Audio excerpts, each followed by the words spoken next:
The melody did not merely continue. It expanded, unfolding into something far more intricate than anyone in that room had anticipated, each sequence of notes flowing seamlessly into the next with a precision that felt almost unreal. Evelyn Carter's hands moved with quiet authority across the keys, her fingers never hesitating, never searching, as though the piano itself was responding to her rather than the other way around. The tempo increased, the passages grew more demanding, yet there was no visible strain in her posture, no tension in her expression, only a calm focus that seemed untouched by the pressure surrounding her.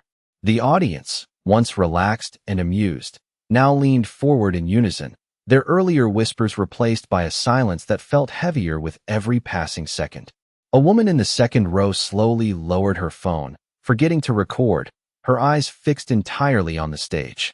A man near the aisle shook his head slightly, as if trying to reconcile what he was hearing with what he had expected just moments ago.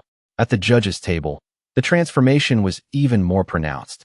The producer who had questioned her ability moments earlier now sat upright, his pen frozen in midair, his gaze locked on Evelyn's hands. The second judge, who had crossed his arms in skepticism, had unconsciously leaned forward, elbows now resting on the table, his expression tightening with concentration. Even the host, who had built his reputation on controlling every moment of the show, found himself unusually still, his confident demeanor replaced by something quieter, something uncertain. Evelyn's playing intensified, moving into a passage so technically complex that even seasoned pianists would approach it with caution. Yet she navigated it effortlessly, her fingers gliding across the keys in a blur of controlled motion, each note landing exactly where it needed to be, each phrase carrying a depth of emotion that could not be faked. It was not just skill, it was mastery. The camera zoomed in closer, capturing the subtle shift in her expression. Her eyes were no longer simply focused, they were distant, as if she were somewhere else entirely, somewhere far removed from the bright lights and judging eyes. For a brief moment, the reflection of the stage lights shimmered across the polished surface of the piano, and in that reflection, her hands appeared almost weightless, moving with a familiarity that spoke of years, perhaps decades, of dedication. In the audience, a quiet realization began to spread, subtle at first, then undeniable. This was not an amateur struggling through a difficult piece. This was someone who understood the music at its core, someone who was not merely performing notes, but telling a story through them. A story that no one had expected to hear tonight. The tempo shifted again, rising into a powerful crescendo that filled the entire studio, the sound resonating through the walls, through the seats, through every person present. It was impossible to look away, impossible to dismiss. The earlier smirks had vanished, replaced by expressions of awe, of disbelief, of something deeper that no one had quite prepared for. At the judges' table, the producer slowly lowered his pen onto the surface, the soft click barely audible, but somehow significant. The second judge exhaled quietly, a breath he did not realize he had been holding. The host swallowed, his eyes narrowing slightly, not in skepticism this time, but in something closer to recognition. And still, Evelyn played on, her movements unwavering, her presence commanding in a way that did not demand attention but simply held it, as if the entire room had become secondary to the music itself. Somewhere in the back of the studio, a stage assistant stood frozen, headset pressed to his ear, completely forgetting the cues he was supposed to follow. The production crew, trained to move, to adjust, to react, had fallen into stillness, their focus pulled entirely toward the performance unfolding before them. And as the piece moved toward its most demanding passage, the one that had been chosen to expose her, to challenge her, to make her falter, it became painfully clear to everyone watching that they had not set a trap for her at all. They had set a stage, and she was owning every second of it. The music surged forward, carrying the weight of something far greater than technical precision, something layered with memory, with experience, with a quiet authority that could not be taught in classrooms or measured in years of formal training alone. Evelyn Carter's hands moved faster now, yet somehow even more controlled, every motion deliberate, every phrase shaped with intention, as if she were not just playing the piece, but revealing its deepest truth. The most difficult passage approached, the very section that had been selected to challenge her, to expose hesitation, to create the moment where everything would fall apart. The judges knew it. The host knew it. Even some in the audience, those familiar with the piece, leaned forward with anticipation, waiting for the inevitable slip, the missed note, the break in rhythm that would confirm their earlier assumptions. But it never came. Evelyn entered the passage without hesitation, her fingers cascading across the keys in a sequence so precise it felt almost unreal, each note landing with clarity, each transition executed with flawless timing. There was no struggle, no visible calculation, only a seamless flow that transformed what had been intended as a trap into a display of absolute mastery. The room did not just quiet. It held its breath. The producer's eyes widened slightly, his earlier skepticism dissolving into something closer to disbelief. He leaned forward even further, studying her technique, searching for any flaw, any imperfection, and finding none. The second judge slowly shook his head, almost imperceptibly, as if acknowledging something he could no longer deny. The host, who had built his career on reading people, on controlling moments, now found himself unable to look away, his expression frozen between confusion and reluctant respect. Evelyn's playing grew more powerful, the sound filling every corner of the studio, resonating through the stage, through the audience, through the very air itself. It was no longer just a performance. It was a statement, a quiet, undeniable declaration that everything they had assumed about her had been wrong. The camera shifted to the audience again, capturing faces transformed by realization. A young woman in the front row pressed her hand to her mouth, eyes wide with awe. A man who had laughed earlier now sat completely still, his expression blank, as if trying to process what he was witnessing. Phones that had been raised for casual recording were now held steady, their owners no longer distracted, fully absorbed in the moment unfolding before them. And still, Evelyn remained composed, her posture unchanged, her expression calm, as if none of this surprised her, as if she had known all along exactly how this would unfold.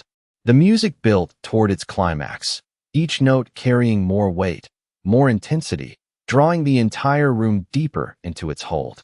The production crew, trained to anticipate every cue, every transition, had fallen completely silent, their movements halted, their attention fixed entirely on the stage. Even the faint hum of the studio seemed to fade, replaced by the sound of the piano and nothing else. Then, as the final sequence approached, the most demanding stretch of the entire piece, Evelyn's hands moved with a speed and precision that seemed almost effortless, her fingers gliding across the keys in perfect synchronization, never faltering, never slowing. It was in that moment that the truth became undeniable.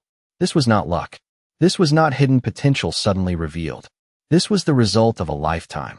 The final chord rang out, strong and resonant, echoing through the studio long after her hands had lifted from the keys. And then, for a single, suspended moment, nothing. No applause. No movement. Just silence. A silence so complete it felt almost tangible, as if the entire room had been stripped of sound, leaving only the weight of what they had just witnessed. The host opened his mouth slightly, as if to speak, but no words came. The judges sat frozen, their earlier confidence replaced by something far more uncertain. And at the center of it all, Evelyn Carter remained seated at the piano, her hands resting quietly in her lap once more, her expression unchanged, as if the extraordinary performance that had just unfolded was simply another moment in a life no one in that room had ever taken the time to understand. For a moment that felt longer than time itself, the silence held, stretching across the studio like an invisible weight pressing against every chest in the room. Then, somewhere near the back, a single pair of hands began to clap. The sound was hesitant at first, uncertain, as if asking permission. But it did not remain alone for long. Another joined, then another, until the entire audience rose almost in unison, the applause swelling into a powerful wave that filled the space Evelyn Carter had just transformed. It was no longer polite appreciation. It was something deeper, something earned. The host blinked, caught off guard by the sudden shift, his practiced smile struggling to return as he stood from his chair, clapping along, though his movements lacked their usual confidence. The judges followed, slower, more deliberate, their expressions still carrying the weight of realization. The producer who had doubted her earlier nodded once, almost to himself, as if acknowledging a truth he could no longer deny. Evelyn remained seated for a second longer, her hands still resting quietly in her lap, her gaze lowered toward the keys, as if the applause belonged to someone else entirely. When she finally stood, it was without urgency, without any attempt to claim the moment, and yet the room seemed to center around her. The host stepped forward, microphone in hand, clearing his throat as he approached, his voice returning but softer now, stripped of its earlier edge. "Evelyn, that was—" He paused, searching for a word that felt sufficient, and for once, none came easily. "That was extraordinary." The audience responded with another wave of applause, louder this time, as if reinforcing what he could not fully articulate. One of the judges leaned toward his microphone, his tone measured, almost careful. "Where did you train?" he asked, his earlier skepticism replaced by genuine curiosity. It was not a challenge this time. It was a question that carried respect. Evelyn looked at him, her expression calm, her voice gentle when she answered. "A long time ago," she said simply. The answer hung in the air, incomplete, yet somehow enough. The judges exchanged glances again, but this time there was no amusement, no condescension, only a quiet recognition that they had misjudged something important. The host shifted his weight slightly, regaining a bit of his composure, though the moment had clearly changed him. "You do not just learn to play like that," he said, a hint of disbelief still in his voice. "There is a story there." Evelyn met his gaze, her eyes steady, carrying a depth that suggested far more than she was willing to say. "Everyone has a story," she replied softly. The simplicity of her words settled over the room, cutting through the noise more effectively than any dramatic explanation could have. In the audience, people began to look at her differently now, not as the quiet woman who had walked onto the stage unnoticed, but as someone whose presence carried weight, whose silence held meaning. A young man in the front row shook his head slowly, still processing what he had witnessed, while a woman beside him wiped at her eyes, moved in a way she could not quite explain. The camera panned across the judges once more, capturing their expressions as they leaned closer together, whispering briefly before turning back toward Evelyn. The producer pressed his button, his voice firm this time. "That was not just talent," he said. "That was mastery." The second judge followed, nodding in agreement. "We rarely see something like that on this stage." Even the host, who had introduced the moment as entertainment, now stood quietly, allowing the weight of her performance to speak for itself. And at the center of it all, Evelyn Carter stood with the same quiet composure she had carried from the moment she first stepped onto that stage, unchanged by the applause, untouched by the sudden admiration. Because while the room had just discovered her brilliance, she had never needed their approval to know who she was. And in that realization, something shifted, not just for her, but for everyone who had watched her walk in as someone easily dismissed and stand now as someone impossible to ignore. The applause continued, but something had shifted beneath it, something quieter and far more powerful than noise.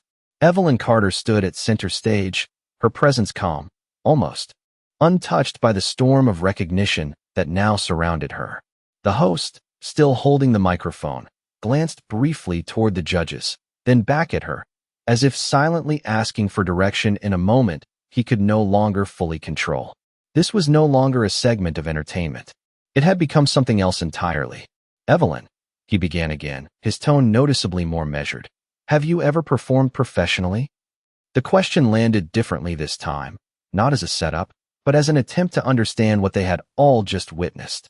Evelyn paused before answering, her gaze drifting slightly past the lights, as if searching through time rather than space. "Yes," she said simply. The word was soft, but it carried weight. A subtle murmur moved through the audience, curiosity rising again, but now without mockery. The producer leaned forward, his interest sharpened. "Where?" he pressed, unable to hide the urgency in his voice. Evelyn hesitated for a fraction of a second, then replied, "On stages that do not exist anymore." The answer lingered in the air, enigmatic yet deeply revealing. The judges exchanged looks, not of confusion, but of dawning realization. There was history here, real history, the kind that did not need introduction because it had once defined the very standard they now represented. The second judge spoke next, his voice quieter than before. "You stepped away?" Evelyn nodded gently. Life asks different things of us at different times. There was no bitterness in her tone, no regret, only acceptance. In the audience, the shift in perception was complete. People no longer saw a quiet, overlooked woman. They saw someone who had lived through something significant, someone who had chosen silence not because she lacked ability, but because she had nothing left to prove. The host lowered his microphone slightly, his earlier energy replaced by a kind of respect that could not be performed. "And tonight," he asked, "why come here now?" Evelyn looked down briefly, then back up, her eyes steady. "Because sometimes," she said, "people forget." The words settled over the room with a quiet force. Forget what? Forget who? Forget how easily? Judgment replaces understanding. No one asked her to explain. They did not need to. At the judge's table, the producer pressed his button again, this time without hesitation. "There is nothing for us to decide here," he said, his voice firm, almost reverent. "You have already reminded us of something we should never have overlooked." The second judge nodded in agreement. "This stage is honored to have you." The host exhaled slowly, then turned to the audience, his voice carrying once more, but stripped of performance. "I think we all owe her more than applause." The crowd responded instantly, rising again, louder this time, not out of excitement, but out of recognition. Not for what she had just done, but for what she represented. Evelyn did not bow. She did not raise her hands or acknowledge the reaction in any grand way. She simply stood there, composed, grounded, as if the moment belonged to everyone else. And perhaps it did, because what had just happened was not about proving talent. It was about revealing truth. The cameras continued to roll, capturing every expression, every reaction, every quiet shift in understanding that moved through the room. Somewhere behind the scenes, a producer whispered into a headset, his voice barely audible, "Find out who she is."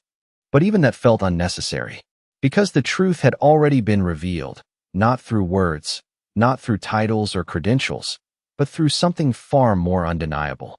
The music had spoken, and it had said everything.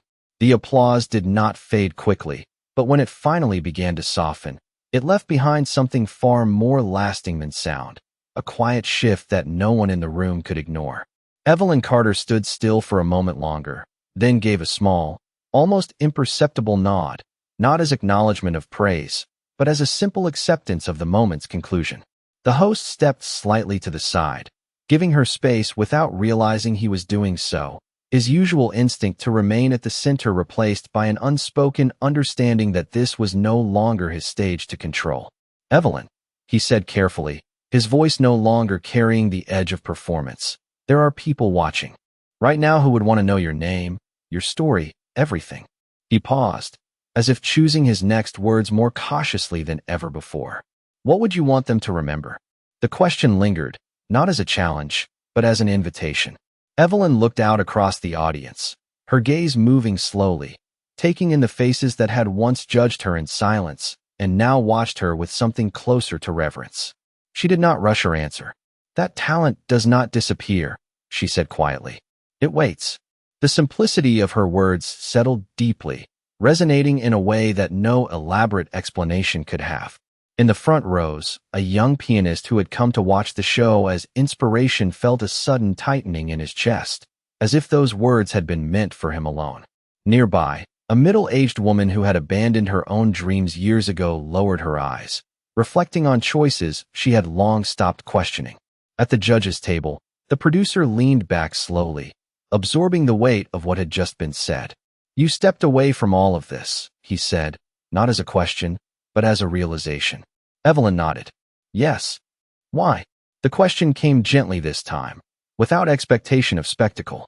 Evelyn's gaze returned to the piano for a brief moment before she answered. "Because not every stage is built with lights," she said.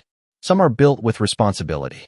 The room fell quiet again, not from shock this time, but from understanding. There were no details, no dramatic revelations, yet everyone seemed to grasp the meaning behind her words. A life lived beyond applause. A path chosen not for recognition, but for something deeper. The host swallowed, then glanced toward the audience, as if seeing them differently now. "And tonight," he asked, "was this about coming back?" Evelyn shook her head gently. "No," she said. "It was about reminding." The word hung in the air, precise and intentional. Reminding them of what had been overlooked. Reminding them of what still existed beneath quiet appearances. Reminding them that greatness does not always announce itself. The camera slowly pulled back, capturing the full stage, the piano, the judges, the audience, all centered around a woman who had arrived unnoticed and now stood as the undeniable focal point of everything. Behind the scenes, the earlier whispers of producers trying to identify her had turned into something more urgent, but even that urgency felt secondary to the moment itself. Because no amount of research could replicate what had just happened. The truth had already been revealed in the only way that mattered. Through action, through presence, through something that could not be questioned or reinterpreted. The second judge leaned toward his microphone again, his voice steady. "There are performers who come here to be discovered," he said. "And then there are those who remind us why this stage exists in the first place." He paused, his gaze fixed on Evelyn. "You are the second." A quiet murmur of agreement moved through the audience, not loud, not overwhelming, but unified. The host lowered his microphone slightly, no longer needing to fill the silence, no longer needing to guide the narrative. For once, the moment spoke entirely for itself. Evelyn Carter stood there, unchanged, her composure steady, her presence grounded, as if the transformation everyone else had experienced had never been necessary for her. Because she had always known. And in that quiet certainty, something even more powerful settled over the room, something that extended beyond applause or recognition. Respect, not given lightly, but earned in a way that could not be undone. And as the cameras continued to capture every angle, every expression, every lingering reaction, one truth remained unmistakably clear. The world had not just witnessed a performance. It had been reminded of something it should never have forgotten. The energy in the room did not return to what it had been before, because it could not. Something fundamental had changed, something that no script, no production plan, no carefully crafted segment could have created. Evelyn Carter stepped back slightly from the piano, her movement gentle, almost as if she were giving the instrument back to the stage rather than leaving it behind. The audience remained standing, though the applause had softened into a steady rhythm. Less about excitement now and more about acknowledgement. The host glanced toward the control booth, instinctively searching for direction, but none came. For the first time that evening, there was no need for one. "Evelyn," he said quietly, stepping closer again. "There are people at home watching this right now who are trying to understand how they could have missed something like this." His voice carried a different kind of weight now, not performance, but reflection. "What would you say to them?" Evelyn paused, her gaze shifting briefly toward one of the cameras, as if acknowledging those unseen viewers beyond the studio walls.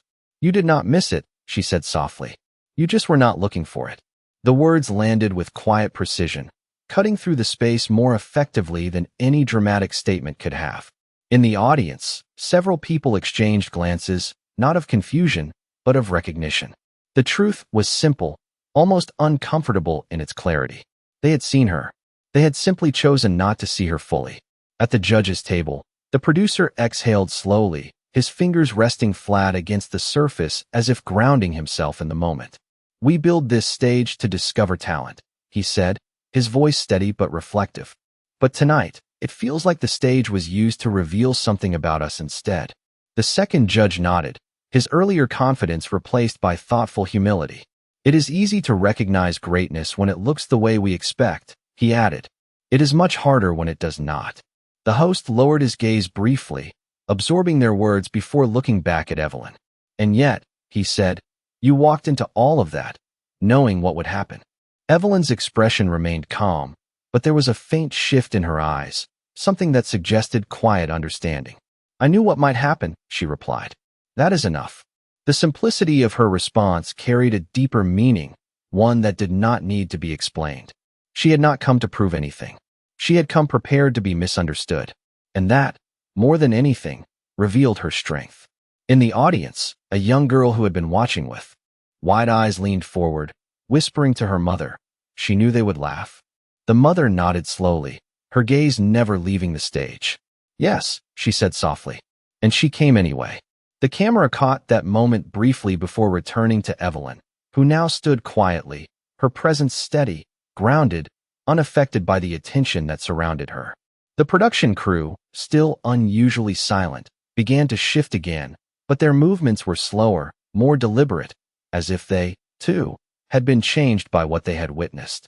Somewhere behind the scenes, a stage manager whispered instructions into a headset, but even those words felt subdued, careful not to disrupt the atmosphere that had settled over the studio. The host straightened slightly, regaining just enough composure to address the room once more. "I think," he said, his voice clear but softer than before, "we all just learned something tonight that has nothing to do with music." A quiet murmur of agreement moved through the audience, not loud, not dramatic, but unified.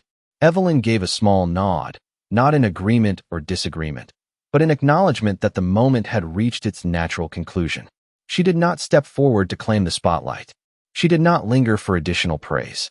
Instead, she simply turned, her movements unhurried, and began to walk back toward the side of the stage from where she had first appeared. And as she did, something remarkable happened. The audience did not sit down.